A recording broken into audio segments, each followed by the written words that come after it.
Depuis 1989, des centaines d'acteurs du débat public sont venus échanger avec des étudiants et un public toujours plus large. Année après année, tous ceux qui ont participé à la Cité de la Réussite ont modestement essayé d'apporter leur pierre au débat citoyen. Partager des connaissances, s'intéresser, s'étonner, questionner, apprendre et comprendre les autres. Telles sont les valeurs simples que nous avons essayé de promouvoir depuis 3 décennies. Apprivoiser le temps en le retenant pour thème, voilà qui s'est imposé à la Cité. 200 temporalités vont s'entrechoquer pour fusionner en 2 jours intenses de débats portant sur l'éternel fugueur, ponctué d'échanges avec le public. Malgré cette chorégraphie d'idées rythmée par 50 débats, l'expérience humaine laisse penser que ces 2 jours ne dérogeront pas à la règle qui étreint nos vies. Les mots, les questions, les accords, les rebonds, les doutes, les échanges, les désaccords et les rires seront trop vite emportés. Le défi de la désormais plus que trentenaire Cité de la Réussite ne sera pas de retenir le temps, mais d'y créer ce que l'on retient.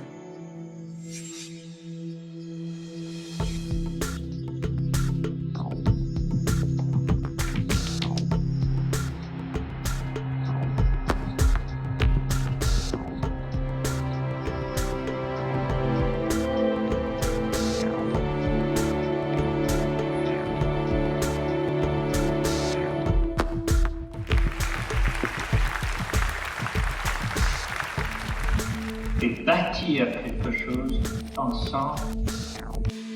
On est engagé parce que vivre, c'est choisir. Ça veut dire prendre des risques. La réussite ou le succès, c'est une succession d'échecs qu'on surmonte, qu'on contourne. Il faut apprendre à apprendre. J'ai un rêve d'élever l'humanité par la danse. Quelle est l'œuvre d'art qui a pu transformer les gens autant que, je ne sais pas quoi, les 35 heures ou la retraite? Si ce n'était plus la solution McDonald's qui triomphait. Manger la même chose, penser la même chose dans tous les domaines, ça c'est le contraire de la cohésion. Cette mondialisation est au contraire une grande source de diversité. Je crois aux intelligences collectives. On fait partie d'une unité qui s'appelle l'humanité. Je pense qu'on manque plutôt de tolérance, souvent. On peut respecter quelqu'un qu'on n'aime pas, on ne peut pas aimer quelqu'un qu'on ne respecte pas. La France doit comprendre qu'elle est multiple et que la différence est une chance. Chacun sait qu'il constitue un maillon et que si ce maillon faiblit, tout s'écroule. La lâcheté générale à l'égard de la responsabilité politique. Mais l'idée, c'est d'installer que les hommes politiques sont complètement déconnectés des réalités. Nous sommes entrés dans un nouveau siècle et déjà, il est en danger. L'expérience, c'est une lanterne qu'on a dans le dos et qui éclaire le chemin parcouru. La lutte contre l'incertitude, c'est ça notre destin. L'avenir va être absolument passionnant.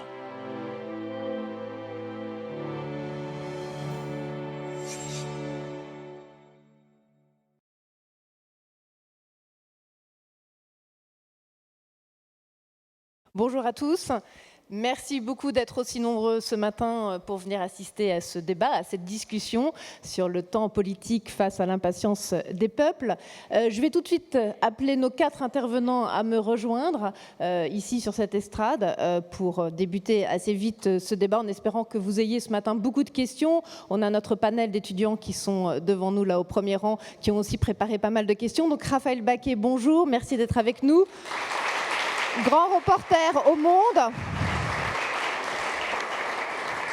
Raphaël Baquet, qui est donc grand reporter au Monde, qui suit depuis très longtemps l'actualité politique et publié de nombreux livres, notamment sur Jacques Chirac, sur Ségolène Royal, etc. Édouard Le Serre, bonjour. Vous êtes le directeur général adjoint de BVA Group.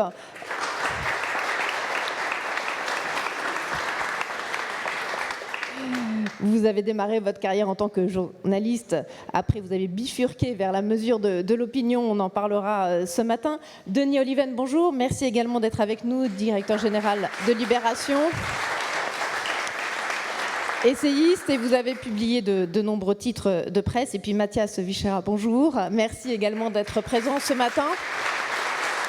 Directeur de Sciences Po Paris. Alors ce temps politique face à l'impatience des peuples, c'est évidemment très d'actualité. Et quand on voit l'impatience du peuple face au temps que prend par exemple aujourd'hui notre président de la République, Emmanuel Macron, pour composer, annoncer un gouvernement, l'impatience également du peuple, on peut la mesurer quant à l'abstention aux législatives. Qui prend encore le temps aujourd'hui d'aller voter? Beaucoup de gens s'abstiennent. L'impatience aussi des jeunes générations. On va en parler avec vous, Mathias Vichera.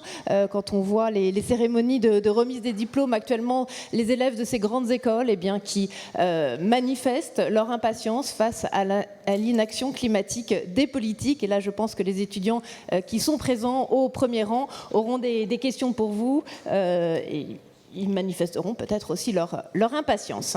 Raphaël Baquet, j'avais envie de commencer avec vous. Oui, avec vous. Parce que donc, vous suivez depuis longtemps, je l'ai dit, l'actualité politique. Le temps long en politique, c'est un thème vieux comme la politique. On a ce mythe temporel, notamment en France, le mythe des 100 jours. Il faut agir dans les 100 premiers jours d'un mandat, sinon après c'est fichu. Donc déjà, le temps politique est déjà très cadré comme ça, par ces mythes. Oui, c'est vrai. Alors, ce qu'il faut, c'est se préparer à exercer le pouvoir. Et quand les gouvernements ne s'y préparent pas, on le voit bien, effectivement, il passe du temps. Mais tout ne peut pas se faire immédiatement. Il y a des mesures qu'on peut faire dans l'immédiat. Changer un point de TVA, faire une amnistie juste après la présidentielle. Jean-Pierre Raffarin disait, avec un peu de provocation, que la mesure qu'il avait prise, qui avait eu le plus d'effet, lui avait pris 10 secondes en bas d'un décret. Il avait signé le fait que les fonctionnaires en grève ne seraient plus payés pendant les jours de grève. Donc, vous voyez, ça peut être effectivement très rapide. Puis il y a des choses qui sont plus lentes. Soit parce qu'il y a un manque de volonté politique, toutes les femmes le savent, nous avons attendu très longtemps avant d'avoir le droit de vote ou de pouvoir avoir un compte en banque. Soit parce que les données techniques, financières sont plus difficiles à monter. Les Toulousains attendent depuis 40 ans un TGV. Ils l'auront en 2030. Voyez, et les Bordelais l'avaient dès 1990. Donc évidemment qu'il y a des données qui sont différentes. Parfois aussi, et c'est, j'imagine, beaucoup de cela dont on va discuter, la majorité du pays, justement, il n'y a pas de majorité, où il y a une espèce de morcellement de l'opinion qui fait qu'on n'arrive pas à faire passer quelque chose. Parfois aussi, les intérêts sont contradictoires et évidemment, la préoccupation environnementale est au cœur de ce sujet, on le voit bien. C'est à la fois une nécessité qui nous paraît évidente, mais il y a une part, moi qui fais beaucoup de reportages, il y a une part importante de la population, y compris des jeunes, qui considèrent que ça va heurter leur mode de vie, qu'ils ne peuvent pas assumer des taxes carbone, une augmentation du prix de l'essence. Donc évidemment que c'est un sujet. Donc voilà, souvent on renvoie ça aux politiques comme une espèce d'entité qui bloquerait tout espoir de réforme. Je pense que en tout cas c'est ce qu'on voit quand on sillonne le pays en reportage, c'est le pays qui est plus compliqué à diriger. Voilà ce que je peux dire comme introduction. Comme introduction. Merci Raphaël. Édouard Le Serre, vous en tant que spécialiste de l'opinion, vous diriez que l'impatience citoyenne s'est accentuée ces dernières années ou au contraire qu'elle a toujours existé et que c'est un facteur que les politiques prennent en compte, plus ou moins? Je pense que la politique, en fait, c'est la victime idéale de quelque chose qui dépasse la politique. On parle du rapport au temps. Le rapport au temps, c'est ce que vous connaissez le plus aujourd'hui, c'est... On parle d'ubérisation d'un certain nombre de secteurs. Je pense qu'il y a une Deliverooisation de la politique, c'est-à-dire qu'en gros, Deliveroo, c'est j'ai faim et ding-dong, ça sonne à ma porte. Donc on est aujourd'hui sur un phénomène d'immédiateté. De consommation, comme dit Jérôme Fourquet notamment. Oui. On peut faire référence à Jérôme Fourquet, c'est vrai. Mais c'est vrai qu'il y a cette idée d'une urgence de plus en plus importante, de la capacité que devraient avoir les politiques à y répondre avec la même célérité que celle que sont les services aujourd'hui disponibles. Il y a un autre élément dans ce contexte-là qui vient aussi renforcer la question du temps, c'est qu'aujourd'hui, prendre le temps de la réflexion est aussitôt interprété comme étant prendre le temps pour essayer de tordre les choses, pour essayer de ne pas les dire vraiment comme elles sont. Il y a ce côté cash brut qui apparaît comme étant la seule vérité, qui pose un énorme problème aussi. C'est-à-dire qu'aujourd'hui, prendre le temps, c'est prendre le temps pour les individus. Ils regardent ceux qui prennent le temps, les experts, les chercheurs, les politiques. Vous prenez trop de temps, donc vous êtes en train de fabriquer quelque chose. Donc encore une fois, ça aussi, sur la politique... De fabriquer quelque chose de louche, vous voulez dire? Absolument, voilà. De fabriquer éventuellement quelque chose de louche. Donc on parle, et on va parler de l'impatience du capital. Il y a l'impatience de l'électoral, effectivement, est extrêmement importante. Elle est là. On a réalisé une enquête pour la Cité de la Réussite sur laquelle on voit bien que les Français sont à la fois en train de nous dire qu'il y a de plus en plus de crises, c'est de plus en plus présent, et pourtant, quand je parle de moi, j'ai envie de tout résoudre tout de suite. C'est-à-dire que j'ai besoin, j'ai envie. Donc il y a une forme de paradoxe, peut-être seulement apparent, mais de paradoxe entre un électeur, ou en tout cas un citoyen, qui, d'une certaine manière, lorsque dans nos enquêtes, on lui pose la question, dit « j'aimerais qu'il se parle, j'aimerais que l'on prenne le temps, j'aimerais qu'il y ait de la concertation », et pour autant veulent du résultat immédiat tout de suite. Quand vous regardez la manière dont les Français aujourd'hui considèrent la démocratie, la question du rapport au temps est une question directe. Ceux qui considèrent que la démocratie fonctionne moins bien, c'est ceux qui ont le sentiment qu'elle ne va pas assez vite. Et je ne suis pas sûr que ce soit la bonne réponse en vrai. Et en même temps, dans les enquêtes d'opinion que vous les faites de plus en plus rapidement. Alors ça, c'est vraiment, on va parler des différents suspects pour l'accélération du temps. Naturellement, un sondage, c'est un des éléments qui vient... parmi tant d'autres, avec les médias, on va en parler, mais qui vient effectivement donner un peu un tempo un peu impossible. C'est-à-dire que normalement, lorsqu'on parle de temps politique, c'est le temps de la réflexion, le temps de la concertation, le temps de la décision, le temps de la mise en œuvre, le temps de l'évaluation. Et bien ces temps-là sont effectivement complètement compressés quand, lorsqu'une idée politique est émise, 24 heures après, il faut la mesurer tout de suite. Un sondage vous donne la façon dont il va être perçu d'ores et déjà, alors que normalement, il faudrait peut-être un peu plus de temps pour le faire. Oui, on fait partie de ce système et on le nourrit aussi. Oui. L'homme des médias, Denis Oliven, les médias, les réseaux sociaux, l'information en continu, tout ça aussi, ça nourrit cette accélération du temps, du tempo politique face à l'impatience des citoyens. D'abord, je fais une petite précision. Je suis le directeur général de Libération, mais moi, je m'occupe des chiffres. Autrement dit, je n'ai aucun impact sur le contenu. Rien de ce que je dis n'engage Libération. Ils sont totalement indépendants de moi et moi d'eux. Très bien. Premier point. Je vais répondre. Je vais faire un petit détour pour répondre à votre question. Je me souviens quand dans ma vie antérieure, j'ai été conseiller de Pierre Bérégovoy il y a bien longtemps. Et j'ai compris à ce moment-là que gouverner, ça n'était pas prévoir, contrairement à la formule bien connue, mais que gouverner, c'était décevoir. Que gouverner, c'est nécessairement décevoir parce que, c'est pas moi qui ai dit ça, c'est Freud, parce que l'art de gouverner est impossible. Freud disait qu'il y avait deux choses qui étaient impossibles, l'art d'éduquer, je le sais comme père de famille, et l'art de gouverner. Et pourquoi c'est impossible ? Parce que c'est l'art de rassembler, c'est ce qu'a dit Raphaël, des gens dont les intérêts sont contradictoires, parfois vivement contradictoires. Et donc arriver à rendre ces intérêts contradictoires compatibles, à créer du consensus entre eux, c'est extrêmement difficile. Soit on décide de satisfaire le plus grand nombre et alors on est accusé de tyrannie de la majorité, soit on décide de cibler une population parce qu'on fait de la redistribution par exemple, et on est accusé de despotisme des minorités. Il y avait deux adjuvants à cet art de gouverner qui le rendait plus facile autrefois, il y a bien longtemps, c'était le secret d'un côté et le temps long de l'autre. Le secret, parce que quand on gouvernait dans l'arbitraire, dans l'opacité, les gouvernants ne savaient pas exactement ce qu'on faisait, ne mesuraient pas l'impact que ça avait sur eux, n'avaient aucune voie de retour sur vous, bon bref.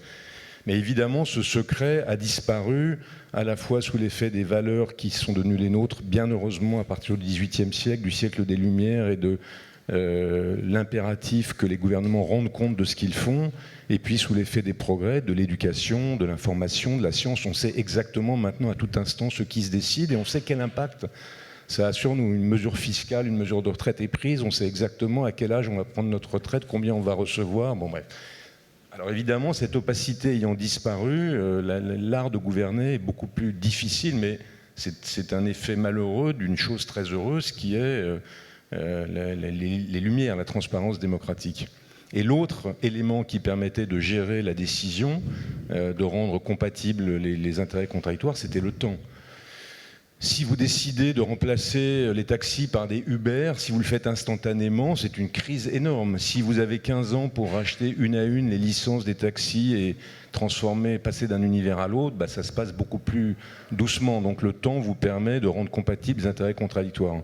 Or, ce temps a disparu. Pourquoi ? Parce que c'est toute l'histoire de notre société moderne, c'est l'histoire de la domestication de l'espace d'un côté, mais surtout de la domestication du temps. On exprime furieusement une préférence pour le présent qu'on vient d'expliquer d'ailleurs, parce que comme on a besoin d'être... je fais un détour chez les présocratiques grecs, le bonheur, quand on les lit, on le voit, le bonheur c'est d'être bien à l'endroit où on est, au moment où on est, dans le cosmos. Mais nous, on a inventé l'idée que le bonheur c'était le projet, c'était d'atteindre un objectif, individuellement et collectivement. Et donc si le bonheur c'est d'atteindre un objectif, plus vite on atteint cet objectif et plus vite on est heureux. Donc nous avons mis tous nos efforts pour domestiquer le temps, pour raccourcir les délais, pour avoir cette satisfaction ici et maintenant dont Édouard Le Cerf parlait à l'instant.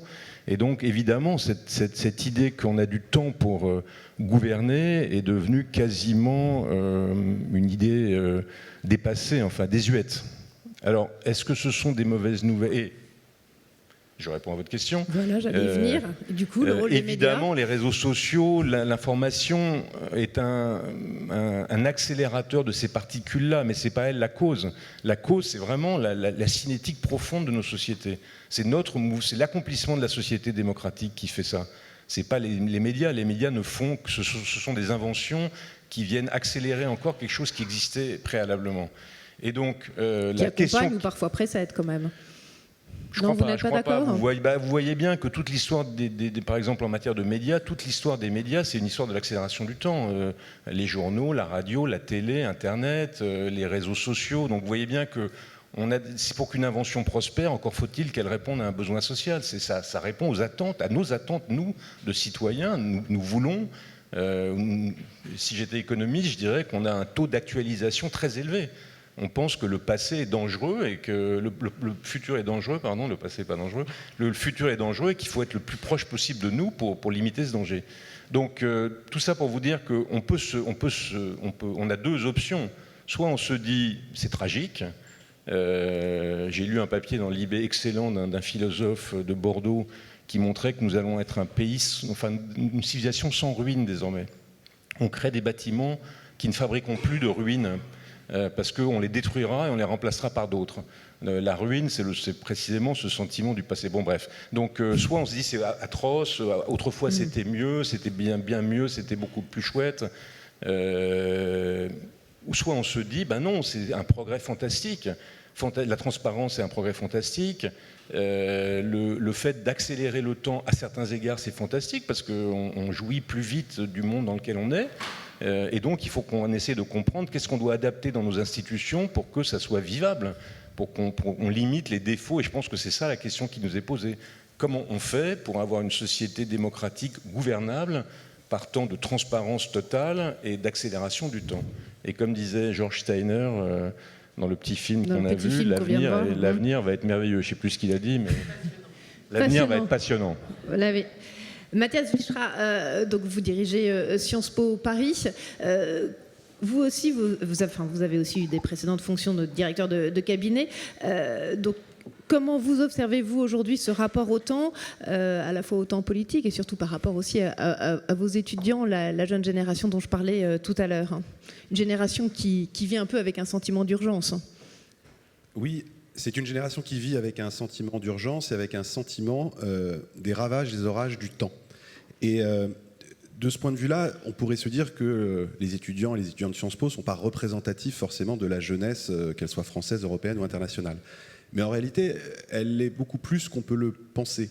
D'abord parce que nous sommes la grande école, pardon, je vais faire un petit peu de pub, nous sommes la grande école la plus ouverte socialement. Nous atteignons 30% de boursiers à Sciences Po. Nous allons augmenter aussi de 50% le nombre d'élèves qui viennent des conventions d'éducation prioritaire. Donc socialement, nous sommes ouverts. Ensuite, nous sommes aussi ouverts géographiquement. Quand j'ai fait Sciences Po, il y a bien longtemps, 60% des élèves venaient de Paris. Et quand on regardait dans Paris, c'était plutôt les grands lycées parisiens. Donc c'est une portion du territoire parisien. Aujourd'hui, seulement 20% viennent de Paris. Donc on a par ailleurs une représentativité géographique. Et enfin, une représentativité internationale, puisque 50% de nos étudiantes et nos étudiants sont internationaux. Ça, c'était pour d'où je parle. En observant les étudiants et les étudiantes, je pense qu'il y a 3 choses dans le rapport au temps et à l'action politique qu'on peut observer. La première chose, c'est un vrai besoin, un vrai désir, une vraie volonté farouche de cohérence.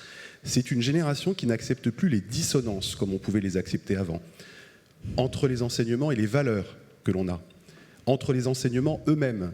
Quand par exemple, dans une école, vous pouvez avoir un cours de marketing qui promeut d'une certaine manière implicitement la surconsommation et que vous avez par ailleurs des cours de RSE qui vous disent surtout pas de surconsommation, il faut absolument penser à la planète. Donc ça, c'est le premier point, c'est la cohérence. Pas de dissonance, plus de dissonance. Le deuxième point, c'est la... plus de cours de marketing alors? Non, ça ne veut pas dire plus de cours de marketing, ça veut dire faire, pardon pour l'anglicisme, faire shifter, faire muter le projet pédagogique. Et ça, c'est essentiel. La deuxième chose, c'est la tangibilité. Moi, je vois par rapport à mes années à Sciences Po, où on s'engageait, moi j'étais à Attac, donc on était sur des projets très importants, des projections de propositions, etc. Là, il y a une forme d'engagement dans une tangibilité. C'est-à-dire qu'en réalité, c'est plus la maraude sociale, l'humanitaire, qu'un engagement un peu traditionnel. C'est une nouvelle reconfiguration qui est importante et qu'il faut souligner.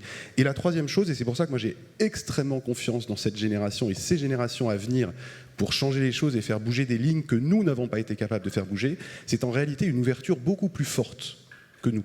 Une forme de, on pourrait dire de tolérance, mais je pense que c'est presque trop faible comme expression. Que ce soit sur les choix d'identité sexuelle, que ce soit sur toute une série de choses. Moi, je vois cette génération beaucoup plus ouverte que les générations précédentes. Et donc, voilà, donc je pense que cette génération va être à l'avant-garde et les discours de diplomation montrent que c'est bien à cette génération d'être l'aiguillon des lignes à faire bouger et l'aiguillon du monde et des futurs désirables. Et Sciences Po, c'est aussi une école de journalisme, il ne faut pas l'oublier. Il y a aussi une école de journalisme. Comment vous formez ces étudiants, justement, à être aussi une vigie, peut-être, de la vie démocratique? Oui, ça c'est... Je continue avec la pub. Sciences Po a été classée première école de journalisme de France par le Figaro étudiant.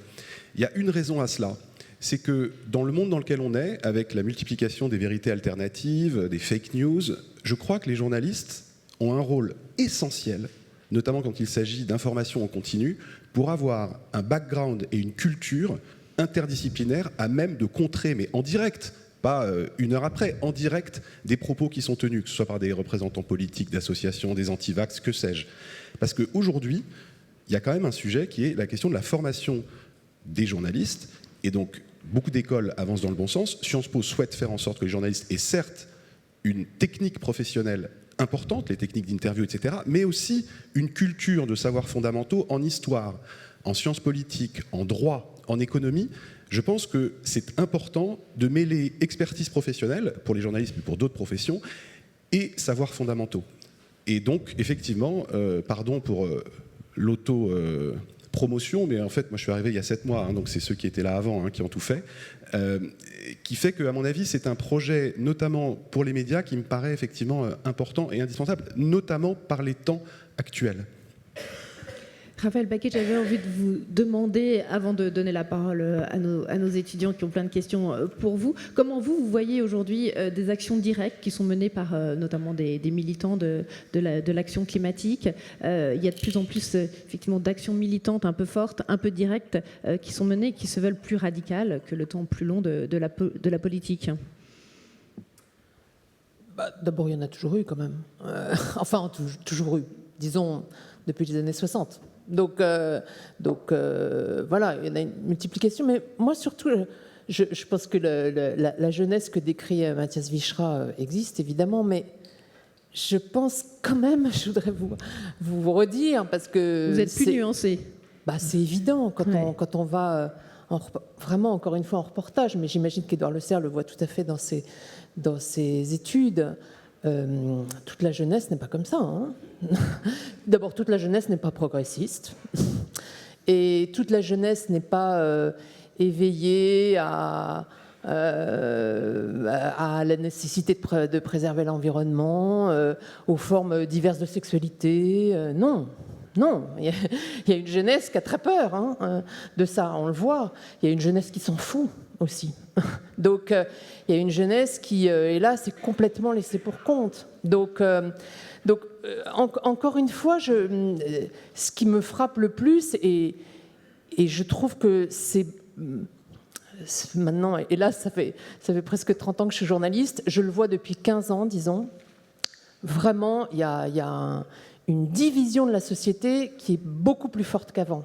Donc, ce n'est pas tant les mouvements radicaux d'action qui émergent, qui sont la nouveauté. La nouveauté, c'est les antagonismes qui sont extrêmement forts, oui, ça c'est vrai. Et c'est ça qui est plus inquiétant, parce que, justement, pour revenir à notre sujet, du coup, l'action politique au sens large, pas seulement l'action des élus, mais l'action politique pour tous ceux qui veulent faire avancer des choses auxquelles ils croient, ou le bien du pays, disons, le bien collectif, est devenu beaucoup plus difficile. Un petit mot simplement là-dessus, parce que c'est au cœur de notre sujet et de tous les sujets. C'est les éléments conflictuels entre différents groupes, mais c'est surtout, ou encore plus, la perception entre l'individu et le groupe, la perception entre le temps présent et le temps futur, et la capacité à construire quelque chose. Et le politique est pourtant, sans doute, sa vocation ultime, et celle de la démocratie, c'est de fabriquer quelque chose qui soit capable de dire un groupe ensemble, alors qu'aujourd'hui, tout nous tire, on l'a dit, il y a des coupables, il y a des gens qui y participent, mais tout nous tire vers l'individu à l'instant présent. Or, la politique devrait être capable de dire à la fois son doux aujourd'hui. En même temps, je traite le problème immédiat d'un certain nombre de personnes, mais dans la perspective de quelque chose qui soit quelque chose de commun, fabriqué ensemble, et sans doute un peu dans la durée. Donc ce qui manque aujourd'hui, c'est cette projection, en fait. Mais elle n'est pas facile, mais je voudrais juste rajouter une chose, c'est qu'il y a eu une étude qui a été faite, je crois, sous la direction de Daniel Cohen et du laboratoire d'économie de la rue d'Ulm, et qui montre sur les populismes, et qui montrait qu'en fait, il y a 4 grands groupes sociaux qui sont maintenant de plus en plus antagoniques. Il y a les gens qui ont un capital culturel élevé, un capital économique élevé, disons la bourgeoisie diplômée, qui est macroniste, et qui aime bien la société dans laquelle on est, et qui est en faveur du progrès, et qui trouve que tout baigne. Il y a des gens qui ont un capital culturel assez faible et un capital financier assez élevé, disons la bourgeoisie des petits commerçants, des petits entrepreneurs, et qui avait voté Fillon en 2017, donc qui est favorable à des réformes économiques, inquiète sur le plan de l'identité, assez conservatrice sociétalement. Il y a des gens qui ont... et ces groupes sont à peu près équivalents en poids relatif, pas tout à fait, mais presque.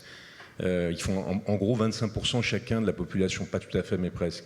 Il y a ceux qui ont un capital social faible et un capital culturel faible, c'est la classe ouvrière, les employés, qui sont massivement en faveur de l'extrême droite et dont l'inquiétude est très très très grande, notamment identitaire.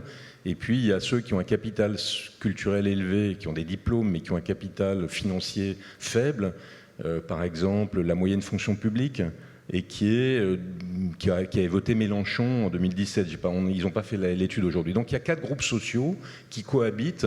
Alors c'est un peu simplifié, c'est un peu schématique, mais on voit que 2 d'entre eux sont en rupture complète de banc avec la société dans laquelle nous sommes, avec l'économie de marché plus ou moins, avec l'insertion dans la mondialisation, avec la construction européenne. Et donc faire cohabiter ces groupes sociaux et trouver une voie pour gouverner en sorte que chacun s'y retrouve et soit intégré n'est pas une chose facile. Et d'ailleurs les dernières élections ont montré que désormais on a en plus une représentation politique qui est à peu près cohérente avec cette réalité sociologique. Avec ces catégories-là. Vous êtes d'accord, Édouard Le Seul ? Oui, ce n'était pas une correction par rapport à ce que je dis. Je pense qu'effectivement, j'ai eu tendance à globaliser, à dire effectivement, la société est comme ça. On peut tout à fait diviser en 4 carrés de la même manière, ceux qui sont plutôt tirés vers l'instant présent et vers l'individu, et à l'inverse, ceux qui vont être sur le groupe. Il faut avoir la capacité de ça. Je vais ajouter un élément presque statistique par rapport à cela. Vous connaissez sans doute les enquêtes de l'Eurobaromètre, qui sont des enquêtes réalisées dans les 27 pays de l'Union européenne. La France a quelques caractéristiques incroyables au sein des enquêtes de l'Eurobaromètre. Il y a une caractéristique majeure qui est que c'est en France, derrière Malte, derrière Chypre, voilà, que la capacité à dire les générations demain vivront mieux que la nôtre est la plus basse.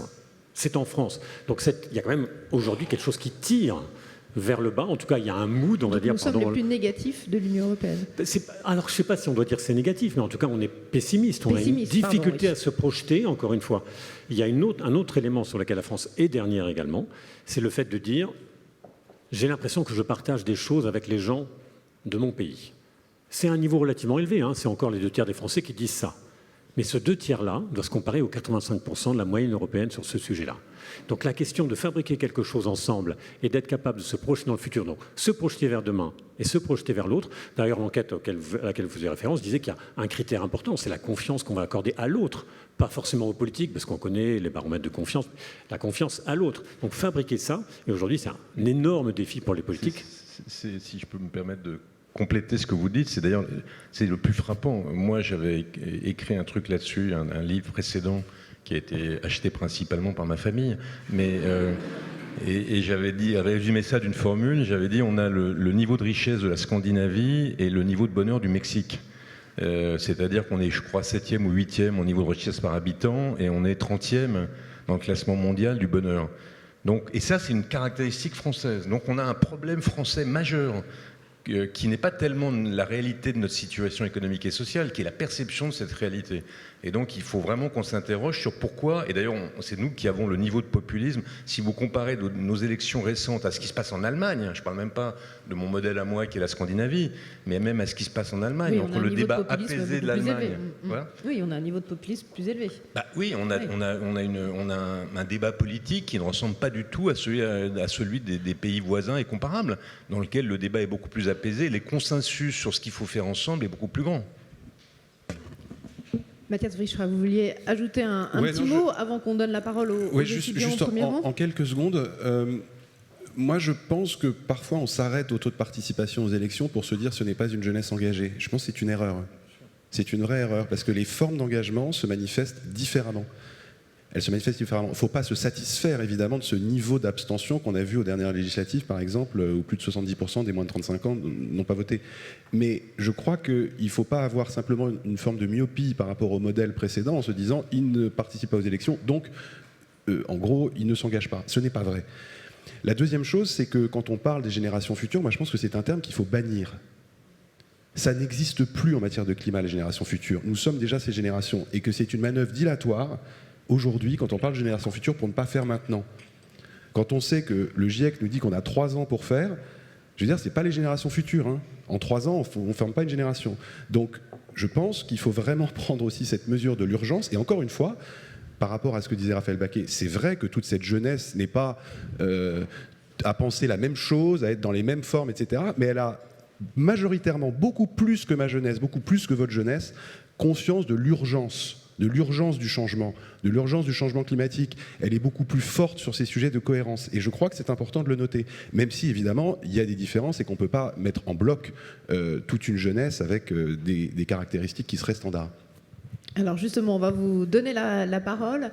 Je pense qu'il y a un micro qu'on va pouvoir vous faire passer. Je ne sais pas qui veut intervenir en premier. Je vous demanderai de vous présenter peut-être avant de poser votre question.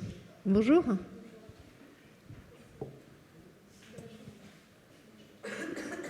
On va prendre l'autre micro, alors s'il ne marche pas, on va prendre celui-ci. Bonjour à tous, je suis Camille Ponce de Sciences Po Toulouse. Donc, je vais commencer avec la première question pour mettre un peu les bases de notre questionnement. Donc, la question qu'on débat aujourd'hui suppose une séparation entre le temps politique et le temps des peuples. Mais la démocratie n'exige-t-elle pas que le temps politique suive au plus près ce temps des peuples ? Voilà. Tout simplement. Vous avez 3 heures. Qui veut commencer par répondre ? Mathias Vrichra. Allez, Édouard Le Serre. Je vais commencer simplement. Je ne sais pas ce que c'est le temps des peuples. Hein. On a parlé de l'impatience des peuples, mais vous avez raison. On va dire que l'impatience, comment est-ce que fait le politique pour gérer D'abord, je pense qu'il n'y a pas un temps politique. Il y a plein de temps politiques. Lorsqu'on parle du maître des horloges, c'est bien qu'il y en a plusieurs. Il n'y a pas qu'une seule horloge. On ne va pas revenir sur le temps, les différentes dimensions du temps, le temps médiatique, le temps politique. Mais comment est-ce qu'il fait pour le gérer ? C'est un peu ce dont on parlait là. C'est-à-dire que comprendre ce qu'est exactement ce temps ce temps des peuples, cette exigence de rapidité. Je crois que Mathias Vissra a très bien parlé en parlant des plus jeunes générations. Lorsqu'on oppose la fin du monde et la fin du mois, en fait, on se trompe d'une certaine manière. On se trompe parce que la fin du monde, c'est ce qui s'est passé au cours des 5 dernières années, et notamment dans la perception par les individus, c'est que la fin du monde, c'est juste là, quoi. C'est demain, et c'est même pas demain, c'est aujourd'hui, c'est aujourd'hui. D'où ce problème de conscience. Comment est-ce que les politiques, encore une fois, peuvent tenter de résoudre ça? C'est très compliqué, et je ne vais pas trouver la solution, sinon je serai président en 2027. Mais c'est la réconciliation de ces différents éléments-là. Mais je pense qu'il faut avoir, d'une certaine manière, on disait, gouverner, c'est prévoir, décider, anticiper, se tromper, avoir la capacité, extrêmement compliquée aujourd'hui, à dire à la fois l'individu et à dire le demain. À dire à la fois comment est-ce qu'on va combiner ça, comment est-ce qu'on va à la fois prendre conscience. Vous voyez bien, quand Macron dit « je vais à hauteur de baffe », il dit « je vais voir l'individu ». Est-ce qu'il a raison de faire ça? Je ne sais pas. En tout cas, ça fait partie des choses de l'interpellation de ce temps des peuples. J'ai besoin que vous me disiez quelque chose de très concret sur moi-même. Lorsqu'on a, on en parle souvent, des débats télévisés, où on a le représentant de quelque chose qui interpelle le politique, il dit quelque chose de ce qu'il est lui, de l'individu. Mais ça, c'est très compliqué pour le politique de se projeter dans quelque chose de commun. Donc, la réconciliation de ce temps, c'est prendre en compte, parce que ça, c'est une première chose, la représentation qu'ont les individus et la représentation qu'ont les individus des politiques est souvent très décalée. Et les gens, quand on dit qu'en France, on a un problème de représentation, c'est aussi la manière dont on les représente, où ils ont le sentiment d'être représentés. Donc, comprendre ça, mais être capable aussi de l'articuler sur quelque chose de plus long, c'est du courage, voilà, peut-être. Résumé en un mot, comment faire? Oui, très rapidement. En fait, on voit bien qu'il y a une dissonance, pardon, j'utilise ce mot plusieurs fois, mais entre le temps de la communication et celui de la mise en œuvre. Et il vaut mieux qu'il y ait cette dissonance-là, parce que la mise en œuvre, on voit ce que ça fait quand les corps intermédiaires ne sont pas impliqués, on voit ce que ça fait quand il n'y a pas de réelle concertation et de consultation. En réalité, non seulement la décision n'est pas acceptée, mais en plus elle est inefficace. Donc c'est vrai que ça, c'est une tension à gérer entre la nécessaire information. Je veux dire, l'information, c'est un service que l'on rend. La communication, c'est généralement un message que l'on délivre. Je pense qu'il faut davantage qu'on voit, et que la politique notamment se voit comme en train de délivrer de l'information plus qu'en train de faire de la communication. Et donc il y a cette tension entre cela et la nécessaire mise en œuvre qui implique toute une série, évidemment, de consultations, de concertations, sinon de toute façon ça ne marche pas. Il y a une deuxième chose que je voulais vous dire sur le rapport au temps. Quand on voit que ce que l'on pensait intangible, notamment aux États-Unis avec le droit à l'avortement, peut être remis en cause par une décision de la Cour suprême, alors il faut aussi penser les mesures, les dispositifs qui permettent cette intangibilité. Alors là, il y a une proposition sur le fait de mettre dans la Constitution française, qui est sans doute assez robuste pour se dire qu'elle pourra passer les orages du temps si des populistes arrivaient au pouvoir et voulaient les remettre en cause, encore que. Mais il y a aussi cette notion-là, je pense qu'il faut prendre en compte, c'est-à-dire qu'en fait, ce que l'on pensait intangible, les acquis pour lesquels on se disait, bah écoutez, maintenant c'est bon, le mariage pour tous, le droit à l'avortement, toute une série d'avancées sociétales, eh ben, les temps mauvais, la mauvaise poussière du temps peut-être aussi les remettre en cause. Et c'est pour ça qu'il faut aussi prévoir, sur le plan juridique, sur le plan politique, des formes qui rendent intangibles les avancées les plus fortes. Le temps de la consultation, de la concertation, du débat, est-ce que ça questionne aussi la question de l'équilibre aujourd'hui de nos institutions, des pouvoirs, des rapports entre les différents pouvoirs? Raphaël Baquet, Denis Oliven. Si vous permettez, pardon, Raphaël. Un petit mot là-dessus. Je pense qu'il y a quelque chose de paradoxal dans la demande de concertation. Parce que c'est à la fois, on peut se dire, ah bah ça y est, les citoyens sont en train de comprendre ou d'avoir envie qu'on prenne ce temps de discuter, d'échanger. Il faut ne pas oublier que derrière ça, il y a une autre motivation, en tout cas chez certains, qui est de confisquer le temps des politiques. C'est-à-dire que ça n'est plus donner le temps, les 5 ans, les 7 ans, etc. Mais c'est de faire effectivement, d'amener une tension plus importante en disant, voilà, on va extrêmement régulièrement, par ces éléments-là, remettre en cause un certain nombre de choses qui sont par exemple le fait de la délégation du pouvoir à travers l'élection, etc. Donc c'est un peu paradoxal, c'est un peu ambigu. Oui, bien sûr, c'est très bien, ça donne des éléments de discussion, de concertation, de dialogue, on prend le temps d'eux, mais les motivations ne sont pas uniquement celles de la simple bonne organisation de la société, il y a un peu de tension sur l'exercice du pouvoir.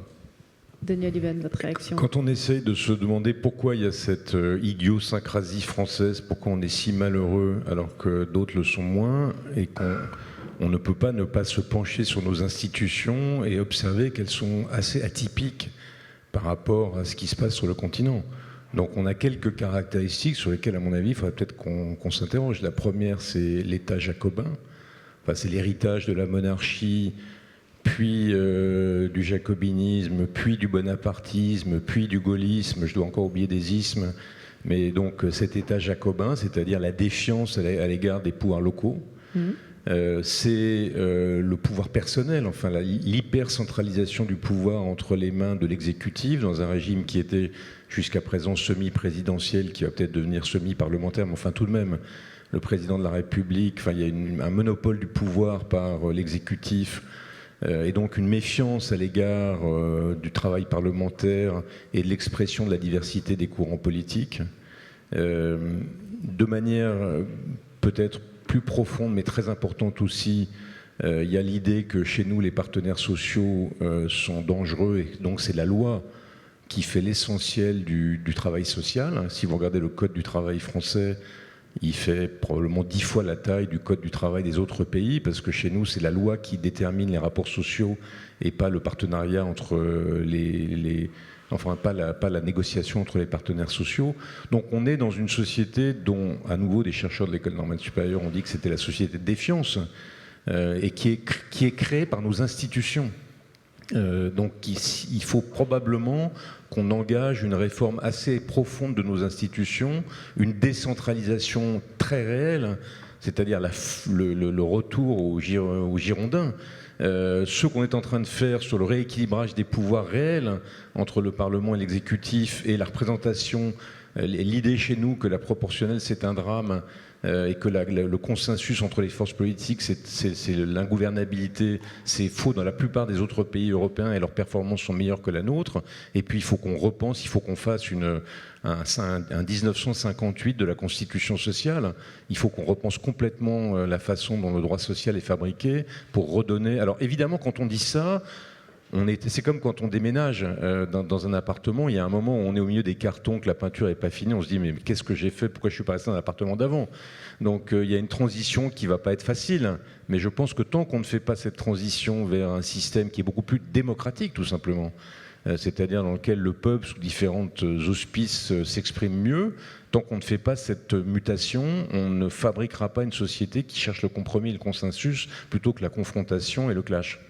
Et c'est l'instauration du quinquennat, Raphaël Baquet, qui a renforcé cette hypercentralisation du pouvoir. Oui, enfin, c'est aussi nos institutions. Ça l'a un peu accéléré quand même. C'est quand même nos institutions de la Ve République. Donc là, on verra avec ce nouveau Parlement qui est censé mieux représenter la société réelle, si ça va mieux marcher. Et encore que bon. Hein. Ce qui est vrai, c'est que, je reprends ce que disait Édouard Leclerc, c'est qu'il y a une contestation de la démocratie représentative. C'est-à-dire qu'aujourd'hui, d'abord, il y a beaucoup d'abstention, évidemment, la moitié de la population en âge de voter qui s'abstient. Et ceux qui sont élus, au fond, on leur dénie la légitimité à nous représenter. Donc ça devient vraiment très compliqué, du coup, de faire avancer le pays sur des choses communes et avec le sens de l'intérêt général. Il y a des projets, des réformes, des sujets qui demandent du temps. L'environnement en est un, l'éducation en est un. Donc il faut que vous ameniez d'abord le savoir scientifique, la réflexion technique et scientifique sur un sujet comme l'environnement, puis embarquer toute la représentation nationale, donc les élus, une majorité pour avancer sur ce projet et embarquer le pays en même temps. Vous voyez ? Et en plus, sur un sujet dont vous n'êtes pas tout à fait sûr de mesurer les effets futurs. Et donc, parce que vous pouvez dire, voilà, je décide, je fais la mutation complète vers le nucléaire, je décide de lancer la construction de supergénérateurs et on arrête les importations de pétrole. Vous pouvez décider que... Bon, évidemment, je caricature, mais enfin, vous pouvez décider ça. Mais, vous voyez, est-ce que vous savez si... D'abord, vos centrales nucléaires, vous allez mettre 10 ans à les construire. Et est-ce que vous savez si dans 15 ans, vous serez toujours sur ce même créneau-là? Vous n'en savez rien. On l'a vu, l'Allemagne avec Angela Merkel, hein, ils ont décidé d'arrêter le nucléaire, et puis tout d'un coup, une guerre, la Russie envahit l'Ukraine, et tout d'un coup, ils découvrent qu'ils sont dans la main de la Russie. Donc, vous voyez, c'est un vrai sujet. La projection dans le futur est très compliquée. Donc, c'est là un de nos défis. Et pour l'éducation, on a un spécialiste avec Matthias Vichra, mais c'est presque aussi difficile de se projeter dans le long terme. Vous voyez, on a fait quelque chose de formidable. La formation en alternance. Je vous donne un exemple très concret. Formation en alternance, super, on fait d'abord ça. C'est l'État qui finance en grande partie, notamment pour les plus jeunes qui font des études plus professionnelles, pour qu'ils soient entre la formation théorique et l'entreprise. 15 ans après, à qui ça profite? Essentiellement aux élèves des grandes écoles. Donc c'est terrible, c'est-à-dire que vraiment, et ça c'est très difficile de se l'imaginer, vous voyez, c'est-à-dire que quand on l'a fait pour des très bonnes raisons, des raisons vraiment morales, sociales, vraiment pour inclure une partie des jeunes les plus en difficulté. Ces jeunes les plus en difficulté, ils peuvent évidemment toujours en bénéficier, mais n'empêche que c'est les jeunes les plus privilégiés qui trouvent le mieux ce système. Vous voyez, c'est très difficile, ça. Et je vous parle de trucs très concrets, parce que c'est comme ça que ça se pose. Si je peux me permettre, quand on regarde ce qui s'est passé sur l'éducation, franchement, la France, c'est un drame, parce que les enquêtes PISA ont sonné l'alarme il y a une vingtaine d'années pour 2 pays, l'Allemagne et nous. Quelle a été la réaction de l'Allemagne? Elle s'est dit, bon, il y a un problème, on le traite. Et d'ailleurs, d'année en année, les enquêtes PISA prouvent les progrès de l'Allemagne. Je rappelle juste pour mémoire que l'enquête PISA, c'est une enquête internationale conduite par l'OCDE sur des centaines de pays, enfin peut-être pas les 169 pays du monde, mais une centaine en tous les cas, et qui compare avec des méthodes semblables les progrès ou les faiblesses éducatives, et où la France ne cesse de reculer sur 2 terrains. C'est dingue. Elle recule sur sa performance académique, mais surtout, le pays de Jules Ferry recule sur la reproduction des inégalités. C'est-à-dire que désormais, de tous les grands pays comparables aux nôtres, nous sommes le pays qui produit le plus d'inégalités sociales par l'école. C'est incroyable. Est-ce qu'on s'est attelé collectivement à la tâche? Est-ce qu'on a essayé de comprendre objectivement ce qui se passait comme l'ont fait d'autres pays comparables? Est-ce qu'on a réformé notre système? Non, on ne l'a pas fait. Et donc, non, parce qu'on est pris par l'urgence. Parce que les gouvernements sont pris non, par alors l'urgence. Ça me rappelle. Et parce que c'est le manque peut-être de vision et de projection dont on parlait tout à l'heure. Il y a probablement les problèmes des institutions. Il y a très certainement, à mon avis, c'est pas sympa de dire ça, mais c'est vrai, un problème de leadership. Un problème de leadership. C'est-à-dire que si le rôle du leader, c'est de, comme l'a dit je ne sais plus quel président américain, c'est de mettre en œuvre des mesures dont le peuple sait qu'elles sont nécessaires, même s'il y est hostile, on n'est pas très bon pour ça. Mais en tout cas, le résultat des courses, c'est qu'on peut avoir, j'insiste sur ce point et je finis par là, prenons l'exemple qu'on cite tous du climat. Il y a eu un énorme travail qui a été fait de prise de conscience collective. Maintenant, je crois qu'à part quelques hurluberlus, personne ne nie la question de l'urgence climatique. En revanche, il y a des vrais débats sur le moyen de relever le défi. Il y a des vraies différences d'appréciation entre, disons, les tenants de la stratégie d'innovation et d'investissement dans l'innovation et ceux qui sont les tenants de la décroissance, et entre les deux, tout un camailleux de possibilités. Donc ce débat, encore faut-il qu'on puisse le mener et qu'un gouvernement puisse, à la fin des fins, trancher, faire endosser cette stratégie et la mettre en œuvre. Et c'est ça que nous arrivons moins bien à faire que d'autres. Une autre question pour vous. Alors, on vous passe le micro. Hop. Bonjour. Donc, je m'appelle Marie Guéziac, je suis étudiante en philosophie. Et ma question est plutôt d'un point de vue journalistique, étant donné qu'on a beaucoup de journalistes ou d'anciens journalistes parmi les intervenants. Dans les journaux, on concilie souvent temps politique, donc avec le récit des élections, du procédé électoral, mais aussi du temps des peuples, caractérisé par cette impatience, cette rapidité, ce sentiment d'urgence. Et donc ma question c'est, est-ce qu'il existe un temps journalistique? Et si oui, est-ce qu'il est une conciliation de ce temps politique et de cette rapidité du temps des peuples? Ou alors est-ce qu'on peut dire que c'est un temps à part, une sorte de temps qui exclut à la fois temps politique et temps des peuples, et que cette exclusion est nécessaire? Voilà. Alors, qui veut répondre à cette très belle question? Est-ce qu'il existe encore Je laisse Raphaël commencer. Et le cas échéant, je dirais quelque chose, mais c'est pas sûr. Jolie question philosophique. Très belle question. Alors, il y a plusieurs temps journalistiques, je dirais.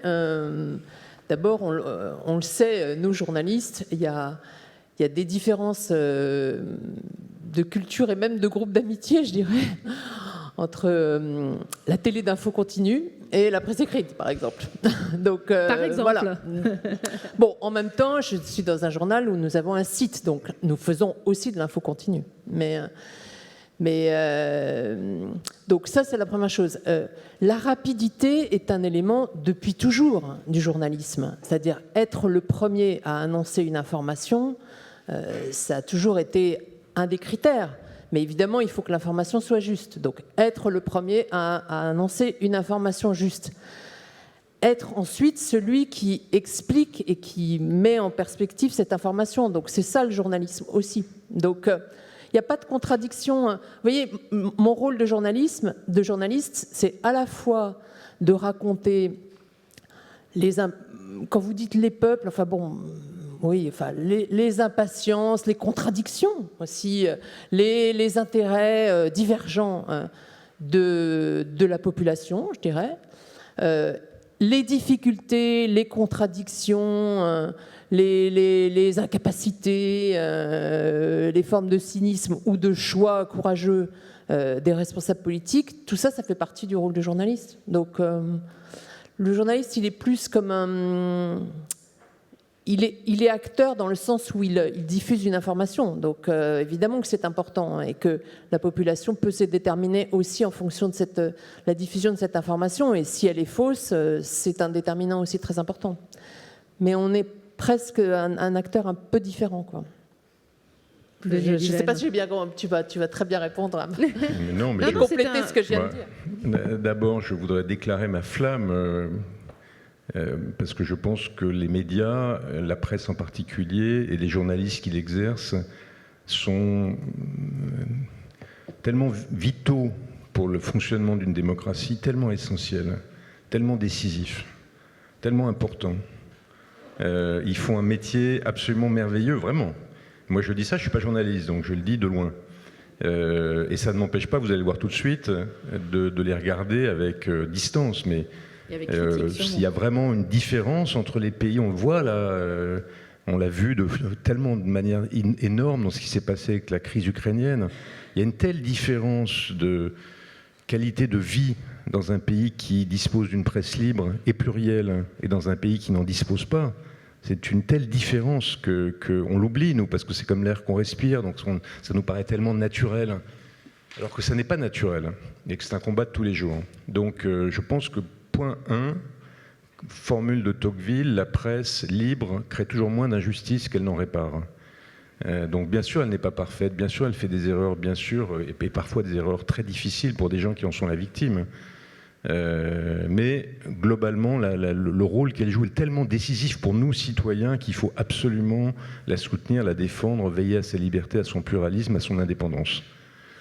Maintenant, la contrepartie de la liberté, c'est la responsabilité. Compte tenu du rôle tellement important que joue la presse dans une société démocratique, quand je dis la presse, c'est au sens large, hein, c'est les journaux, pour lesquels j'ai une passion particulière, mais les télés, les radios et les sites d'information, elle joue un rôle tellement important que la contrepartie de sa liberté, ça doit être une exigence de responsabilité énorme, dont elle est consciente. Quand vous regardez les chartes de déontologie qui régissent la presse, la charte de Munich, enfin les chartes en général, théoriquement, évidemment, les journalistes sont parfaitement conscients de leur responsabilité. Responsabilité parce qu'au fond, c'est une magistrature. La presse, c'est une magistrature. Quand un journaliste enquête, c'est pas une magistrature au sens de la justice, pour tout un tas de raisons, mais c'est une magistrature morale et donc elle doit être tenue, elle aussi, à le respect d'un certain nombre de procédures beaucoup moins lourdes que celles de la justice, mais tout de même, l'enquête contradictoire à charge et à décharge, enfin des choses qui sont faites pourquoi ? Pour la manifestation de la vérité, parce que c'est ça à la fin que la presse doit rechercher, c'est la manifestation de la vérité, pas l'expression de son préjugé, pas l'expression de son opinion, mais la manifestation de la vérité. Camus avait une très très jolie formule, il disait que le journalisme c'est la recherche de la justice par la vérité. Et donc les journaux doivent être scrupuleux, veiller scrupuleusement à suivre des procédures déontologiques qui garantissent, qui les protègent. Je vais le dire autrement, l'indépendance des journaux doit être une indépendance vis-à-vis de tous les pouvoirs économiques, politiques, culturels, etc., mais aussi une indépendance par rapport à leurs propres préjugés. Et ça, c'est ce qu'il y a de plus difficile. Et l'accélération du temps, c'est ce que disait Raphaël, elle a raison. Jeff Bezos, quand il a pris le Washington Post, leur a dit, et il a transformé non seulement le modèle Washington Post, mais toute la presse. Il a sauvé la presse d'une certaine manière. En inventant le développement des abonnements numériques. Et il leur a dit, vous avez 3 impératifs catégoriques. Être les premiers, d'abord. Ensuite, être les premiers. Et enfin, être les premiers. Parce que le temps, le scoop, le temps de l'information est évidemment une condition impérative de notre métier. Raphaël l'a rappelé, mais encore faut-il être les premiers de manière juste. Et donc, pardon ? Ouais, et pourtant, quelle défiance vis-à-vis des médias aujourd'hui. Je pense que les journalistes sont à peu près autant détestés dans l'opinion publique que les hommes politiques. Oui, mais ça... Oui, c'est vrai. Mais c'est vrai parce que je ne suis pas complètement sûr que ce soit... Je pense que c'est surtout vrai dans notre pays parce qu'il y a une méfiance générale à l'égard de tout ce qui est institutionnel. Je ne suis pas sûr que la qualité de la presse française... On dit souvent que la presse anglo-saxonne est bien plus sérieuse que la nôtre. À certains égards, c'est peut-être vrai, mais enfin, on a une presse de très grande qualité en France qui sort des enquêtes, qui révèle des... Le Dove Alphon, qui est le patron assez remarquable de Libération, a une formule que j'aime beaucoup, qui est quel est mon métier à moi ? C'est de faire en sorte que chaque soir, quelqu'un qui a du pouvoir et qui en a mésusé, qui en a abusé, dorme mal. Ça, c'est le rôle de pas quelqu'un qui a du pouvoir dorme mal, mais quelqu'un qui en a fait un mauvais usage. Ça, c'est le rôle de la presse. Mais encore faut-il qu'on le fasse de manière rigoureuse, juste, qu'on soit capable, quand on a sorti une info, de revenir derrière pour la corriger si on s'est trompé, qu'on soit capable de donner de la place. Et à mon avis, c'est là-dessus, c'est pas sur notre vitesse d'exécution qu'on a des progrès à faire. Enfin, c'est pas là-dessus que notre progrès permanent doit être surveillé, c'est sur notre capacité à être rigoureux dans le traitement de l'information. Et ça, on est toujours faillible, on fait des erreurs tout le temps, on doit les reconnaître et progresser. Alors, une autre question. Qui veut prendre la parole ? On vous écoute. Bonjour. Allô ? Oui, il faut bien... Colle bien le micro à ton menton et parle fort. Ouais. Oui, voilà. Donc, Lorenza Tacourt de Supinfo, donc École des experts en technologie. Alors, ma question, elle est pour tout le monde d'ailleurs. Donc, quelle différence voyez-vous, s'il y en a une, entre le temps du politique et celui de la politique ? Est-ce qu'ils sont coordonnés, équivalents ? Merci. Une jolie question aussi. Mathias Vichra, vous voulez répondre ? Allez. On dirait un thème de grand oral à Sciences Po. Ouais, donc, exactement. C'est pour ça que je vous passe la parole. Non, je pense que c'est important de faire la part entre l'aspect vie politique partisane et le politique qui représente, en fait, d'un point de vue étymologique, la vie de la cité et le bien commun. Et c'est vrai que, encore une fois, comme je disais, qu'il y avait une tension entre le temps de la communication, puisque malheureusement, le temps de la politique est devenu quasiment qu'un temps de communication. Et par ailleurs, le système médiatique et politique s'entretient autour de petites phrases dont en fait on n'a que faire pour la vie des gens. Enfin, je veux dire, quand on regarde, pardon, je vais faire un propos un peu café du commerce, mais moi je suis sidéré de voir la place que peuvent prendre des petites phrases, des incises sur tel ou tel dans le débat politique et médiatique. C'est hallucinant. On ne parle pas de la vie des gens. Donc évidemment, à un moment, la représentation qu'il peut y avoir de la politique et des médias qui en fait se font la courte échelle à ce moment-là, est une logique de rejet, de la même manière que quand vous regardez des chaînes d'information continue et qu'on vous met des experts autoproclamés qui ne sont pas universitaires, qui par atavisme reviennent en permanence, qui n'ont aucune forme de connaissance et qu'on ne prend pas, alors là je prends ma paroisse, des universitaires, assez, On aurait plus besoin d'universitaires, de journalistes spécialistes des sujets, plutôt que d'experts autoproclamés qui reviennent et qui en plus sont salariés. Donc, il y a ce temps de la politique. Et puis il y a le temps du politique, qui est le temps de l'intérêt général, du bien commun, de la transition écologique. Et effectivement, encore une fois, et je ne résous pas, donc j'aurais une mauvaise note à mon grand oral, je ne résous pas le problème, mais ce qu'il faudrait, en réalité, c'est une plus grande conjugaison, une plus grande combinaison entre ces deux temps.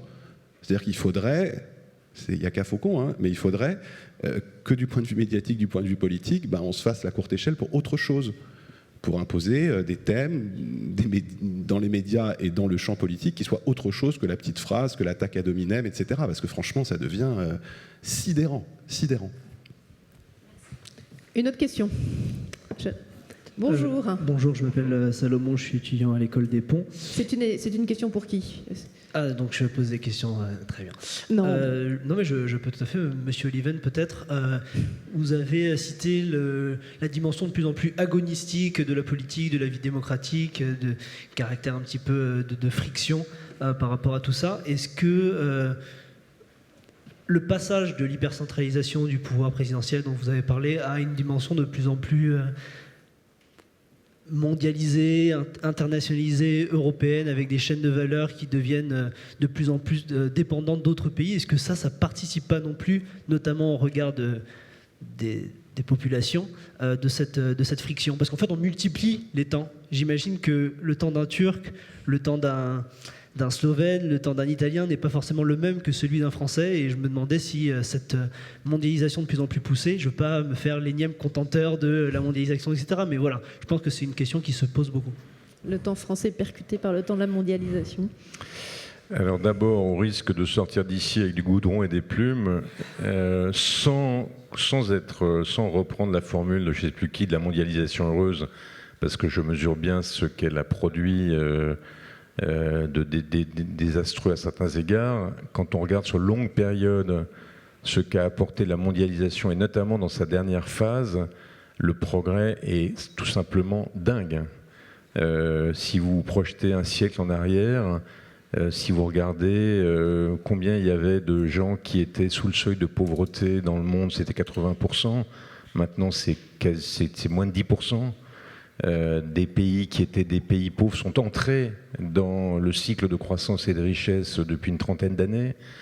Les inégalités mondiales, contrairement à ce qu'on croit, entre les pays se sont réduites. Elles se sont creusées dans chacun des pays, notamment occidentaux, entre les 1% les plus riches et les 1% les moins riches. C'est l'un des effets de la mondialisation, on peut en reparler, mais globalement pour la situation du monde. Donc, si vous regardez, si vous penchez sur le monde il y a 100 ans et le monde aujourd'hui, quel que soit le critère que vous preniez, le niveau d'éducation, le niveau de santé, la mortalité infantile, la faim, enfin quel que soit le niveau, quel que soit l'indicateur que vous preniez, vous voyez que l'humanité a fait un progrès énorme, fantastique, sans équivalent dans toute son histoire précédente. C'est-à-dire que l'homme du début, enfin peut-être pas de Néandertal, mais en tout cas du Moyen-Âge, avait à peu près la même condition que celui de la fin du XVIIIe siècle ou du XIXe, et tout à coup on a changé. Alors ça ne veut pas dire que, par exemple, on est confronté aux défis climatiques, ça ne veut pas dire que tout est rose, mais tout de même, et je dirais la même chose, parce que non seulement je suis pour la mondialisation dès lors qu'elle est contrôlée, régulée, etc., mais je suis également pour la construction européenne.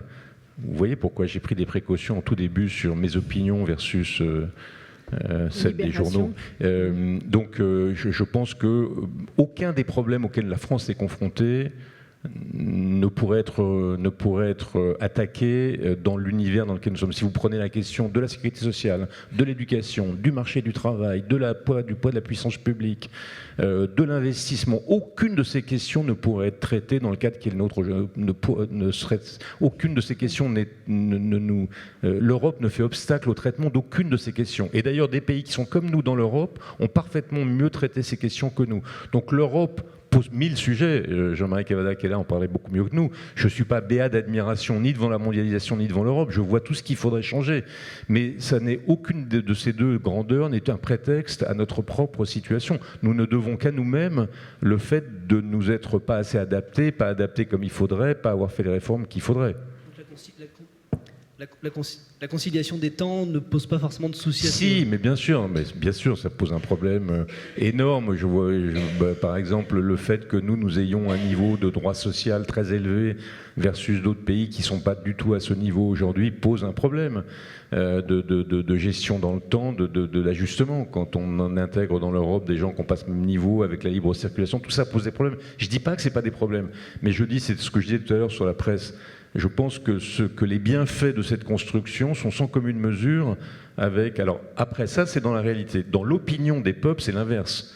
Dans l'opinion des peuples, la mondialisation, toutes les études le montrent à peu près, je crois qu'Édouard Le Cerf le confirmerait, toutes les études montrent que dans la crispation identitaire, dans la montée du populisme, le sentiment de perdre son identité, d'être noyé dans un ensemble plus vaste, d'avoir perdu sa souveraineté.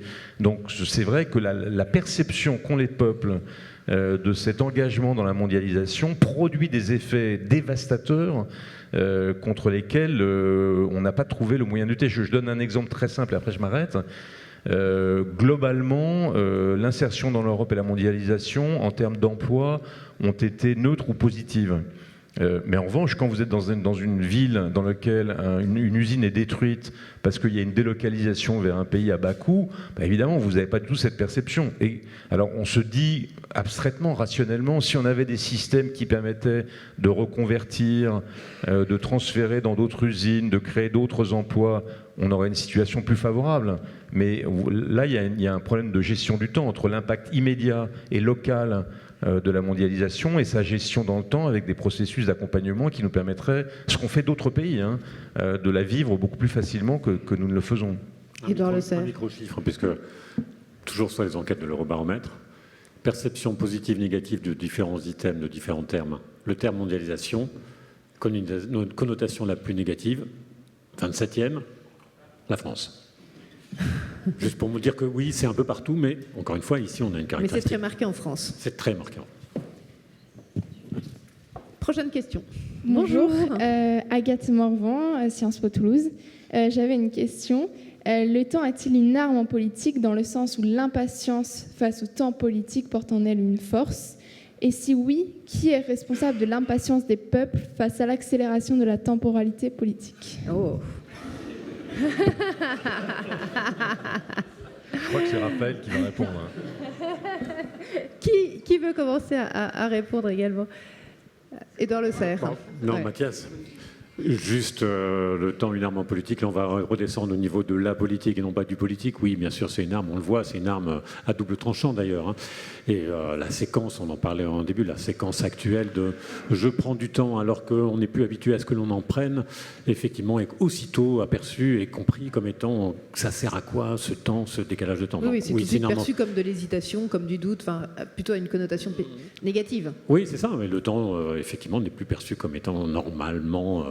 encore une fois, c'est Gilles Finkelstein qui, il y a quelques années, parlait effectivement du sentiment d'urgence en opposant. Alors, il y avait aussi un propos politique derrière, parce qu'il y avait un président qui était là et qui avait tendance à un peu accélérer les choses. Mais regardez, pour ceux qui sont suffisamment âgés, j'en vois un ou deux dans la salle, pour se souvenir de François Mitterrand. Voyez la différence. On a l'impression qu'on a un siècle d'écart entre Mitterrand et Sarkozy, et même entre Mitterrand et Macron. Donc, Mitterrand oui, qui disait donner du temps au temps. Voilà, c'est ça. Et l'autre qui disait en même temps, mais pour d'autres raisons. Donc oui, c'est une arme politique. Je ne vais répondre qu'à ça pour ne pas prendre trop de temps. J'ai laissé mes camarades répondre aux questions beaucoup plus compliquées qu'il y avait derrière. Mathias Bichra? Non, je pense qu'il y a des impatiences qui sont nécessaires et qui en sont les responsables ou les moteurs. Je vous l'ai dit, moi je pense que nous avons une jeunesse française, européenne et internationale qui est porteuse de justes impatiences et nécessaires impatiences. Et il faut bousculer. Et je pense qu'il y a des impatiences qui sont davantage toxiques, parce que davantage nombrilistes, parce que davantage liées à des passions tristes, et que du coup, il faut aussi que le politique, pour reprendre la différenciation que vous meniez, le politique puisse résister à cela. Mais ça demande un vrai travail de pédagogie, de conviction.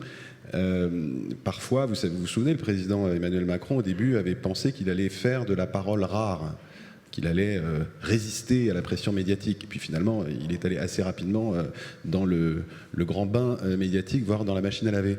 Mais sur le plan de sa présence médiatique. Et donc du coup, je crois qu'il y a aussi une forme de départ à faire entre les justes impatiences et les impatiences qui sont davantage toxiques, et que le politique doit pouvoir avoir la force de résister contre ces impatiences-là. C'est compliqué, c'est sans doute un mur très difficile à franchir, mais je crois que c'est nécessaire. Ça rejoint le courage politique, la notion qu'on évoquait tout à l'heure. Dernière question du panel des étudiants, oui, au premier rang, et après je vous laisserai la parole dans la salle. Je vois plusieurs mains qui se lèvent. Donc, bonjour. Je suis Jade, étudiante en double master Affaires européennes et sciences politiques à Sciences Po Toulouse également, et à Paris 2, donc à SAS. Mes questions s'adressent à quiconque voudra bien y répondre. Dans un premier temps, comment a évolué l'opinion publique ou les opinions publiques en général vis-à-vis de ces attentes envers les élus de la République, et au regard des suffrages obtenus par le Rassemblement national au présidentiel ou le parti NUPES aux législatives, comment finalement les mouvements populistes parviennent-ils à jouer de la temporalité pour servir leur intérêt propre? Merci beaucoup. Merci. En parlant d'opinion publique, je vais répondre encore exactement, une fois sur la première partie sur la première question. De manière très courte, pour essayer de laisser du temps aux autres questions au débat. On est très concrètement, on parlait des élections, on est complètement dans un moment où le temps est essentiel. Le sujet central de la dernière élection présidentielle, c'est le pouvoir d'achat. C'est-à-dire le pouvoir d'achat, c'est aujourd'hui. Ce n'est pas la façon dont je le construis demain, parce que ça aurait pu être ça. Comment est-ce qu'on construit? Et ça a été l'élément central. Ça me fait toute la campagne. Donc, naturellement, c'est devenu le sujet. Donc, encore une fois, un sujet, du temps posé, là, au milieu de cette campagne. Je pense que la notion des populismes est aussi... le temps vient donner une autre dimension, qui est celle de la rapidité de l'action. Lorsqu'on lit un certain nombre d'enquêtes, alors il faut les prendre avec prudence, il faut prendre le temps de les lire et mettre du temps, effectivement, à prendre un peu de recul. Cette notion de « on a besoin d'autorité », cette notion que l'on voit fleurir dans des enquêtes, encore une fois, on aimerait avoir un chef qui décide, etc. C'est aussi un rapport au temps, parce que le chef, il décide, et ça, dans l'imaginaire, ça a lieu tout de suite.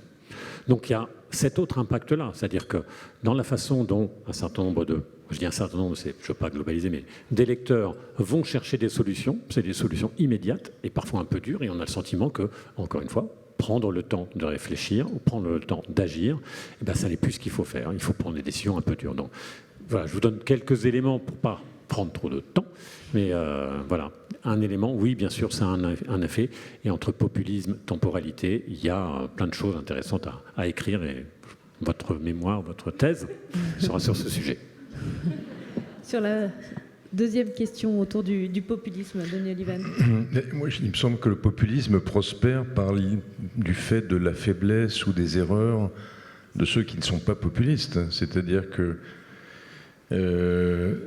faute que les forces, notamment celles à laquelle dont je me sens proche, c'est-à-dire, disons, la social-démocratie, le centre-gauche, aient engagé des réformes qui aient permis de répondre durablement aux attentes, notamment des milieux populaires, faute de ces réponses, faute de ces réformes, et devant l'insatisfaction croissante qu'ils ressentaient, ils se sont tournés vers des forces qui leur promettaient des satisfactions immédiates. Mais pendant des années, on n'a pas compris que la question de la sécurité, par exemple. On a considéré que, alors que cette question était évidente, qu'il y avait un problème de sécurité. Pendant des années, on l'a sous-estimée, mésestimée. Et finalement, quand elle est devenue épineuse, on a eu des réactions parfois inefficaces ou... comment dirais-je, impulsive et pas continue dans le temps. Je prends cet exemple, mais je pourrais prendre celui du chômage des personnes non qualifiées.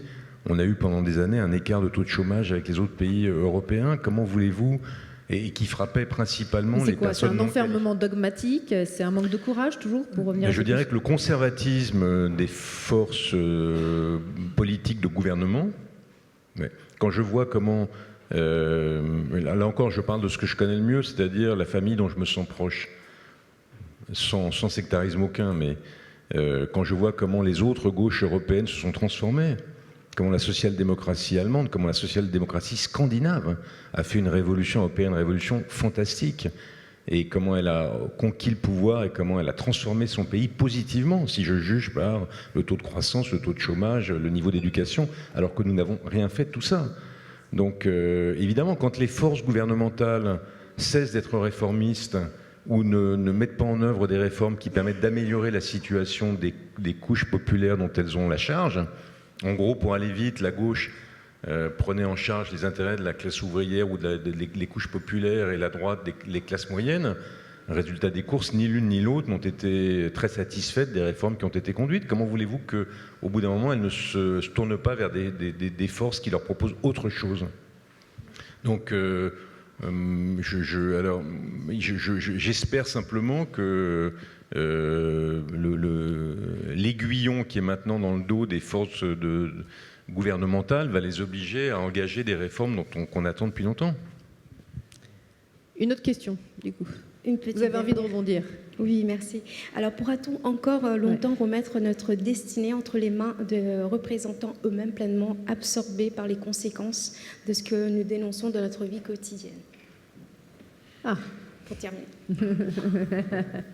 Qui veut Édouard Le Serre.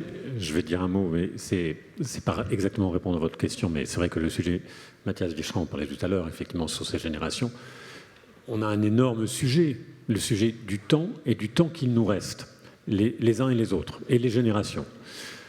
Le problème, et c'est un problème central, c'est qu'aujourd'hui, ceux qui ont potentiellement le plus de temps, aussi bêtement que de temps à vivre, hein, mais à vivre sur la planète, sont ceux qui nous disent l'urgence, alors que ceux, moi, un certain nombre d'autres, ont moins de temps que vous, vraisemblablement, si tout va bien pour vous, de temps à vivre, sont ceux qui ont peut-être le moins sentiment de cette urgence-là. Donc aujourd'hui, comment est-ce qu'on réussit à concilier ça lorsqu'on est politique? Je pense qu'un des éléments, encore une fois, à la réflexion, je n'apporte pas une réponse, mais c'est vrai que lorsqu'on fait nos enquêtes, lorsqu'on fait nos études, alors oui, on aborde par un certain nombre de sujets, de critères, etc., toutes les questions relatives au statut des personnes, à ce qu'elles peuvent attendre. Je pense que ce serait vraiment intéressant, hein, avec le CEVIPOF ou avec Normal Sup, enfin on verra, de faire une vraie étude sur ça, sur le rapport et sur la perception. Il y a un vrai sujet super intéressant, je le pose là et on viendra en parler l'année prochaine avec Mathias, présenter les résultats. On va prendre des questions dans la salle. Alors, on va vous donner le micro. Et alors, pardon, je ne vois pas bien à cause de la lumière, mais je vous donne la parole juste après. D'accord ? Bonjour à tous. Bonjour. Alors, peut-être en préambule, Raphaël Baquet, je voulais vous remercier parce que j'adore l'information et j'adore la politique. Et vous me réconciliez à chaque fois parce que je me dis que vraiment vous faites bien votre métier. Bel hommage. Voilà.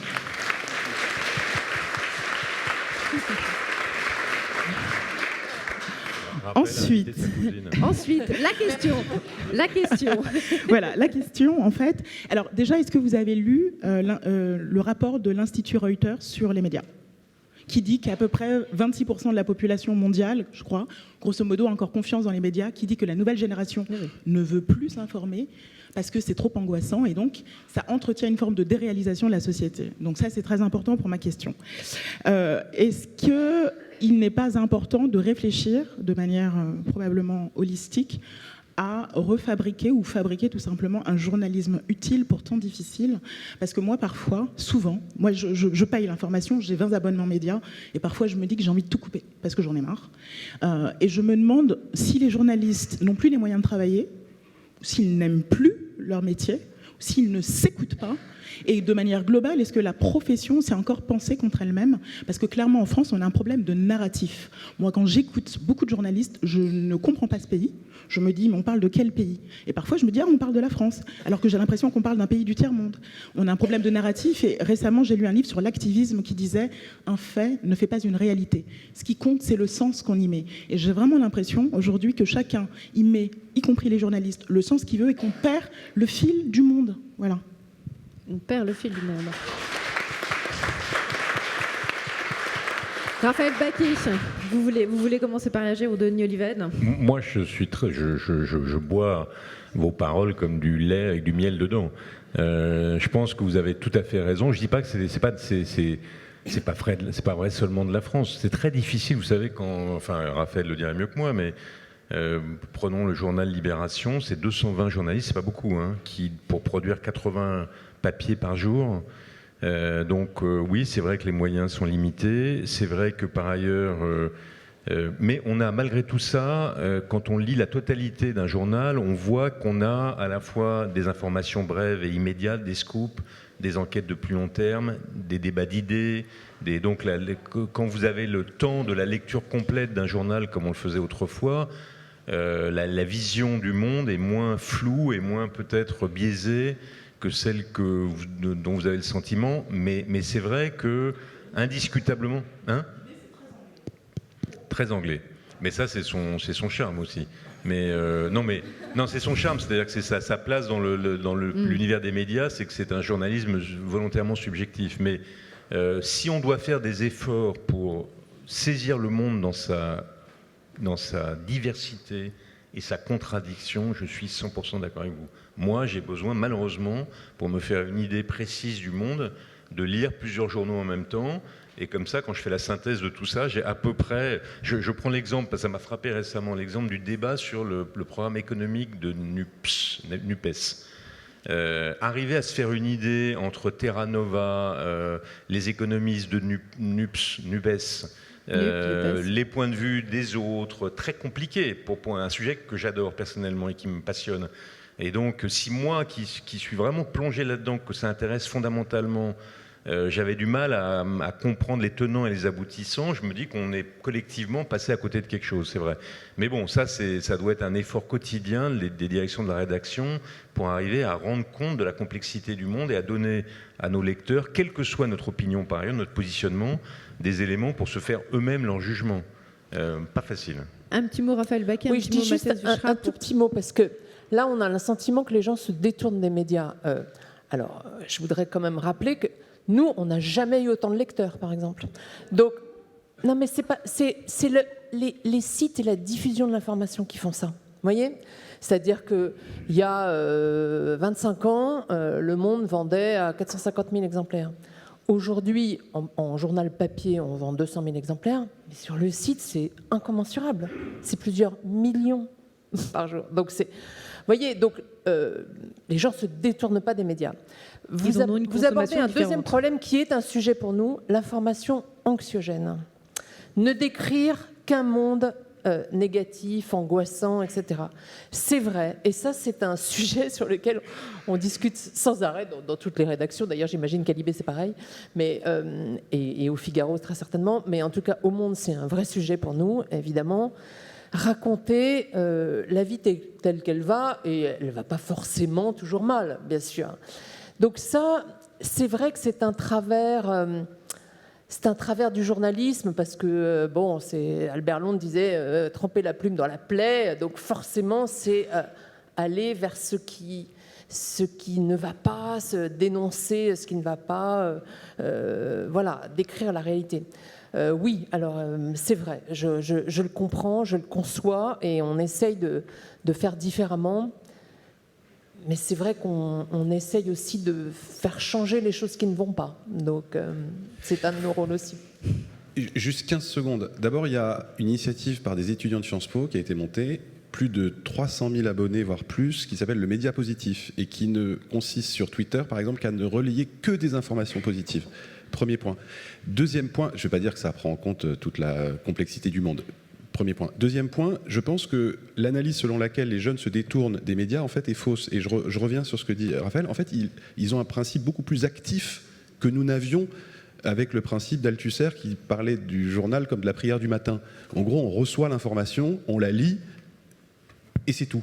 Là, il y a un principe actif qui est de recherche d'information, parfois un peu de bricolage et malheureusement sans hiérarchisation entre une source d'information personnelle et un média éprouvé. Et donc, du coup, ce que je veux dire, c'est qu'il faut peut-être dans les nouveaux modèles, je ne suis pas donneur de leçons, mais penser aussi cette dimension active de recherche combinée d'informations et pas simplement de prendre l'information de manière descendante, parce qu'en réalité, je pense que les nouveaux modèles pour cette jeune génération, ils ont vraiment changé.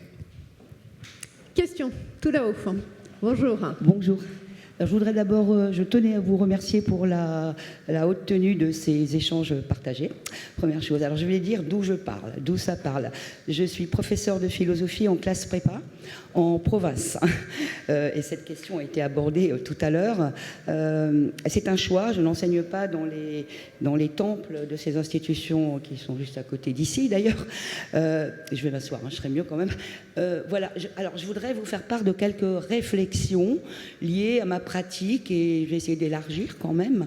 Il faut savoir quand même que... je vais recentrer le débat sur la question de l'éducation qui me paraît quand même cruciale pour barrer l'autoroute des passions tristes dans laquelle s'engouffrent toutes les démagogies. Les démagogies, elles s'engouffrent, me semble-t-il, dans cette autoroute quand même des passions tristes. Les passions tristes, c'est quoi? C'est le sentiment du déclassement, c'est l'amertume qu'on en conçoit, le sentiment d'injustice, évidemment, le sentiment que ça va trop vite et que c'est pas pour soi. Bourdieu a très très bien analysé ça, il y a déjà longtemps, c'est le sentiment d'illégitimité qui vous fait échouer dans la vie et qui vous donne le sentiment effectivement qu'il y a une crise de la représentation et que nos élites ne nous représentent plus, qu'elles sont déconnectées, etc. etc. Bon, il y a quand même dans les prépas françaises, il faut le savoir, 30% de boursiers. Et un maillage du territoire qui est quand même très très serré maintenant, dans le Pas-de-Calais, dans le Nord, dans des régions où, je vais être cash, où le RN fait des scores stratosphériques. Voilà. Donc, ma question, en fait, porte sur la représentation que nous avons de soi, de nous-mêmes. Est-ce qu'il faut se dire que le système méritocratique à la française est mort ? Et que, voilà, vous savez, moi j'ai des élèves, des étudiants, de jeunes étudiants qui sont très intelligents, vraiment très intelligents, et qui viennent de milieux qui ne sont pas des CSP+, et qui réussissent. Donc la méritocratie existe. Ils font des IAE, ils font des écoles de commerce, ils font pas Normal Sup, non, mais ils font. Alors on va d'autres laisser la choses. parole à Mathias Vichra qui, à Sciences Po Paris, où il y a pas mal de dispositifs justement. Voilà. En œuvre Donc ma depuis un question, certain c'est nombre est-ce qu'il d'années. faut désespérer? Non, Est-ce non, que surtout le salut pas. peut encore venir de l'éducation pour faire halte, enfin barrer la route à cette distorsion des temporalités, à ces passions tristes? Puis une dernière remarque, quand même, je ne peux pas m'empêcher de citer Spinoza là-dessus, mais je rebondis un peu. Spinoza disait que la pire des aliénations, évidemment, c'est de vivre sous la conduite des passions tristes, amertume, etc. Et que la vraie vie, c'est de pousser tout le monde. Il a quand même failli être assassiné parce qu'il c'était un démocrate. À l'époque, il n'y en avait pas beaucoup, y compris en Hollande. Et quand Allez, on va répondre à votre vivre question. sous la conduite de la raison, c'est pas triste, justement. Vivre sous la conduite de la raison, et c'est notre devoir peut-être de transmettre. Alors, tout ça. juste on va écouter Mathias Vichra. En quelques Merci. secondes, d'abord, il ne faut pas désespérer. Il faut simplement, et c'est pas parce que je suis ici à la Sorbonne que je le dis en référence à 68, que l'imagination soit au pouvoir. Donc il faut expérimenter, il faut tester des choses. Sciences Po a lancé un dispositif qui a été l'objet de controverses énormes qui aujourd'hui marche, qui est le dispositif d'éducation prioritaire, où on affirme la possibilité d'avoir de la discrimination positive et on se rend compte que de toute façon ce sont les mêmes résultats scolaires et que c'est le même niveau d'insertion professionnelle, donc ça marche. Deuxième chose, je crois qu'il y a un sujet d'information et d'orientation. Je vais vous donner un exemple personnel que j'ai déjà évoqué. Moi j'étais dans un lycée qui était classé en ZEP. J'ai un conseiller d'orientation en terminale qui fait le tour de la classe et qui dit « Vous voulez faire quoi plus tard ?» Moi je lui dis « J'aimerais bien faire Sciences Po ». Il me dit « Non, mais sérieusement ». Vous imaginez, moi je pense qu'on parle souvent de réforme de l'éducation, il faudrait notamment dans ce cadre des orientations, c'est l'information, c'est moins de volume que les profs, c'est une stratégie hyper importante je pense à avoir parce que c'est là où on peut décourager, ne pas suffisamment informer dans les trajectoires, parce que vous avez raison, il y a beaucoup de potentiel partout en France. Simplement si on n'est pas bien informé, si on n'est pas bien soutenu, si on n'est pas bien orienté, et bien parfois on a beaucoup de gâchis. Monsieur, on vous écoute. Bonjour.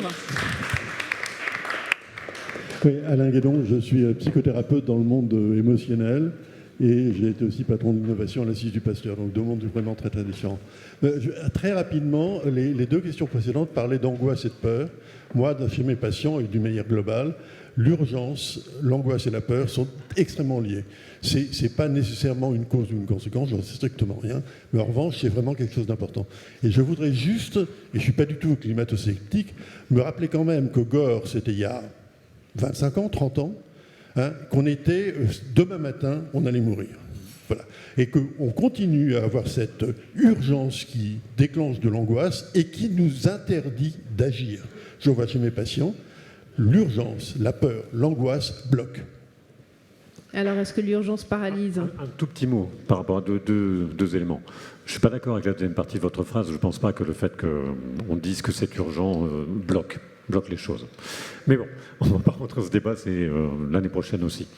Un point sur là en où je vous rejoins, c'est que la façon dont on a parlé du temps et dont le temps agit sur nos perceptions, etc., on parle aujourd'hui d'une société très fatiguée. Je crois qu'il y a un rapport tout à fait direct entre la contraction du temps ou le moment un peu particulier qu'on a eu au moment du Covid, voilà, ce ralentissement-là et cette réaccélération. Je crois que toute la fatigue de la société dont on parle aujourd'hui, c'est une conséquence assez directe que chercheurs pourront expliquer, mais il y a un élément complètement direct. Sur la deuxième partie, je ne répondrai pas, sinon on reprend une heure. Vous vouliez ajouter un mot, Denis Oliven, avant peut-être qu'on prenne une ou deux dernières questions? Non, je pensais à cette formule de Mark Twain que j'adore. J'ai connu beaucoup de drames dans mon existence, dont certains me sont vraiment arrivés. Et donc, beaucoup d'anxiété nuit à l'action, mais un peu d'anxiété il stimule. Parce que le fait que, par exemple, les jeunes générations soient très inquiètes, je pense que Greta Thunberg se trompe complètement sur la solution, mais en revanche, elle a très utilement stimulé notre énergie pour réagir devant le risque climatique. De la même manière qu'il y a un siècle, rétrospectivement, malgré mes engagements de jeunesse, le marxisme, le léninisme s'est trompé sur les solutions à la crise sociale, mais il a quand même fait en sorte que la question de l'injustice et de l'inégalité devienne centrale et qu'on les traite. Donc il faut qu'on arrive à tempérer l'excès d'anxiété, mais il faut quand même qu'on garde un peu d'anxiété, parce que cette anxiété, c'est ce qui nous pousse à trouver des solutions, à voir les problèmes, à ne pas être aveugle et à se dépasser. Donc là, probablement, on n'a pas les bonnes réponses, cette absence de réponse augmente à un niveau trop élevé l'angoisse, mais je pense que le fait de s'inquiéter de notre avenir n'est pas si mauvais.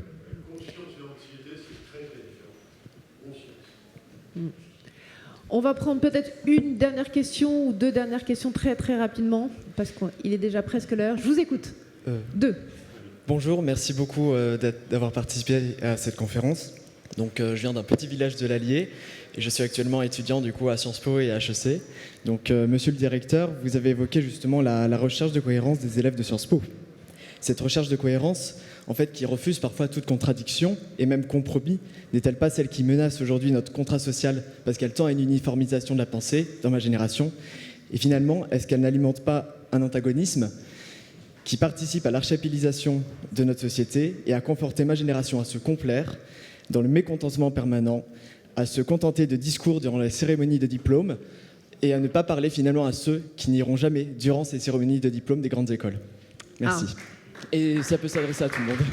Alors, monsieur le directeur, est-ce que la parole était libre à la cérémonie des diplômes de Sciences Po? Deux choses. D'abord, la parole était totalement libre. La parole était totalement libre et il était tout à fait possible de prendre la parole. Ça devait simplement s'organiser, notamment avec les élèves qui prenaient la parole comme élèves d'honneur, des promotions, etc. Mais il y avait des temps de parole libres pour les élèves. Donc ça, évidemment, il est interdit, de mon point de vue, de corseter une parole étudiante. La deuxième chose, c'est que en réalité, quand je vous dis ça, moi, je veux qu'il y ait du pluralisme. Je veux pas qu'il y ait de la pensée dominante ou surplombante. Je veux qu'il y ait du pluralisme, et je veux qu'il y ait du pluralisme à Sciences Po. Je vais vous donner un exemple en 10 secondes. J'ai été attaqué comme Denis. Moi, je suis situé politiquement. Je ne vais pas m'en cacher, j'ai eu un parcours, je suis situé politiquement. Mais comme directeur, je ne voulais pas être un directeur de gauche. C'est la raison pour laquelle, quand les organisations étudiantes m'ont dit et m'ont demandé, par exemple, d'inviter tous les candidats, y compris Éric Zemmour, eh bien, j'ai considéré que le pluralisme devait jouer, mais pas n'importe comment, dans un cadre. Sciences Po, c'est pas une salle de meeting, donc j'ai imposé que les candidats passent au crible, entre guillemets, des académiques, pour qu'il puisse y avoir des réflexions sur l'histoire, sur la science politique, sur l'économie, pour que chaque candidat puisse aussi, parce qu'il est à Sciences Po, avoir cette approche-là. Donc moi, je suis pour le pluralisme. Non, mais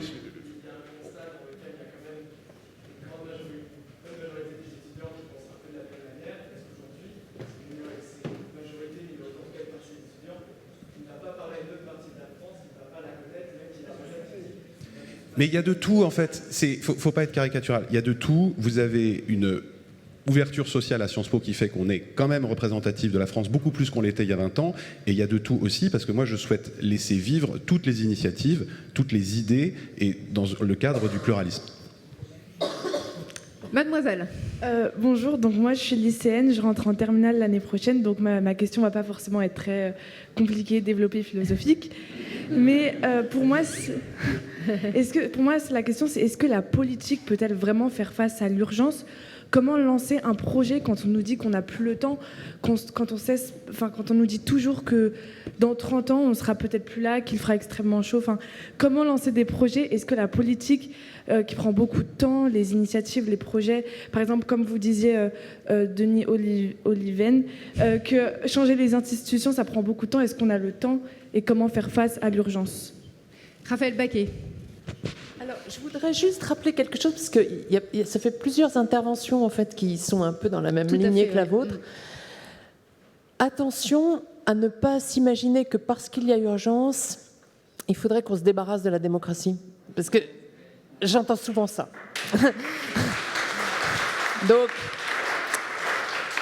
Donc oui, c'est vrai, il y a urgence, mais quand même, jusqu'ici, le fait d'élire nos représentants sur un programme et que ces représentants, en cohérence avec ce que veulent les populations qui s'expriment, mais qu'on puisse choisir, quand même, je crois que c'est ce qui est de mieux.